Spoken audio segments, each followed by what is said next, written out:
एक औरत पैसे की भूखी नहीं होती, प्यार की भूखी होती है। कमी क्या है तुम्हें? सब कुछ तो दिया है तुम्हें, गाड़ी बंगला नौकर चाकर, फिर भी हमेशा आलप जपती रहती हो। प्रियेश अपनी पत्नी नीरू से गुस्से में बोला। नीरू और प्रियेश अपने 2 बच्चे सहित हैदराबाद में रहते थे। प्रियेश एक बिजनेसमैन था, कपड़ों का बहुत बड़ा कारखाना था उसका। अपने पिताजी की मृत्यु के बाद प्रियेश ने सारा बिजनेस बखूबी संभाल लिया था। या तो वह हमेशा व्यापारियों और ग्राहकों से फोन पर बात करते दिखता या फिर कंप्यूटर पर बिल बनाते हुए दिखता। प्रियेश के लिए पैसा ही भगवान था। नीरू किसी बात के लिए फोन भी करती तो प्रियेश के पास फोन उठाने तक का समय नहीं होता था। यह वह उठाना जरूरी नहीं समझता था, क्योंकि उसके हिसाब से फालतू बात करने के लिए उसके पास समय नहीं है। नीरू जब भी किसी पति पत्नी और उनके बच्चों को घूमते टहलते आइसक्रीम खाते देखती, उसे प्रियेश की बहुत याद आती। मगर प्रियेश अपने काम में इतना व्यस्त रहता कि उसने नीरू की ख्वाहिश को कभी समझा ही नहीं। आज नीरू और प्रियेश की शादी की सालगिरह थी।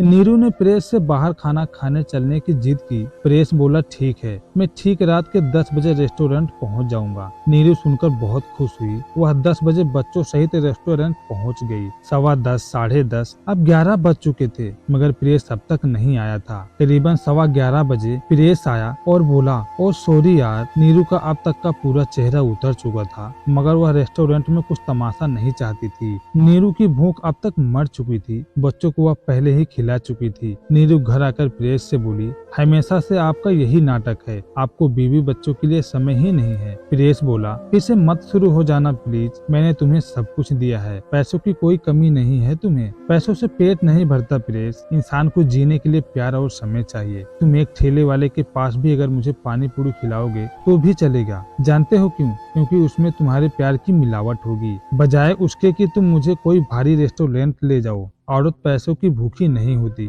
उसे तो बस अपने पति का साथ चाहिए होता। दूसरे दिन प्रियेश जब अपने कारखाने पर पहुंचा तो पता चला कि उसके यहाँ काम करने वाले रमेश की पत्नी कल भगवान को प्यारी हो गई। रमेश आज काम पर नहीं आया था। तब प्रियेश का कारीगर जयेश प्रियेश से बोला, सर रमेश की पत्नी हमेशा कहती तुम हमेशा काम ही करते रहते हो, कभी समय नहीं देते, और आज रमेश उसे समय दे रहा है, वह भी ऐसे समय पर। क्या फायदा सर, जब हम इंसान के जाने के बाद उसकी वैल्यू करे। आज प्रियेश के दिमाग में जयेश के एक एक शब्द बार बार गूंज रहे थे। प्रियेश तुरंत घर आया और नीरू से बोला, मुझे माफ कर दो नीरू, चलो आज हम सब घूमने चलेंगे। नीरू को कुछ समझ नहीं आ रहा था कि यह प्रियेश को अचानक क्या हो गया। खैर जो भी हुआ था वह बहुत खुश थी। दोस्तों, जिंदगी का क्या भरोसा कल क्या हो जाए, इसीलिए खुलकर जियो, खूब घूमो फिरो अपनों के साथ, समय बिताओ, क्या पता कल हो ना हो। आपको मेरी यह रचना कैसी लगी? कृपया अपनी प्रतिक्रिया जरूर दे। धन्यवाद।